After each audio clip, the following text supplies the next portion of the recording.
Hello Dhatri creations. మనం ఈవేళ mill మేకర్స్తో చక్కటి పకోడీ ఒకటి తయారు చేసుకుందామండి.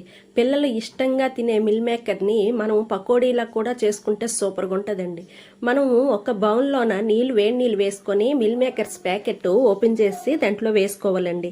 కొంతసేపు నానిన తర్వాత అవి తీసి మనము నీళ్ళు వడకట్టుకొని చక్కగా ఒక కంచంలో వేసుకున్న తర్వాత మనము అవి హాఫ్గా కట్ చేసుకోవాలండి. సకానికి కట్ చేసుకుని దాంట్లో పసుపు, కారము, ఉప్పు, గరం మసాలా, అల్లం వెల్లుల్లి పేస్ట్, శనగపిండి పెద్ద స్పూన్, కార్న్ ఫ్లేవర్ ఒక పెద్ద స్పూను వేసుకొని చక్కగా అల్లం వెల్లుల్లి పేస్ట్ వేసాం కదండి, ఆ తడితోనే ఇవన్నీ చక్కగా కలుపుకోవాలండి పొడి పొడిగా. మిల్ మేకర్ ఇష్టపడిన వాళ్ళు కూడా ఇలాంటిగా పకోడీ చేస్తే సూపర్ కూడా తింటారండి. అంత క్లాస్గా ఉంటుంది అనమాట ఈ పకోడీ. మనము ఒక బంగాళదుంపలు కూడా ఒక్కటి కోసుకొని ఆ వీనిల్లా కోసుకొని అవి వేసుకుంటే మధ్య మధ్యలో సూపర్గా ఉంటుందండి. మనం ఇవన్నీ కలుపుకొని ఒక పక్కన ఉంచుకున్న తర్వాత మనము ఒక కళాయిలోన ఆయిల్ వేసుకొని అది హీట్ చేసుకోవాలండి. హీట్ చేసుకునే లోపు మనం ఇది మ్యాగ్నెట్ చేసాం కదండి, అది నానుతుంది.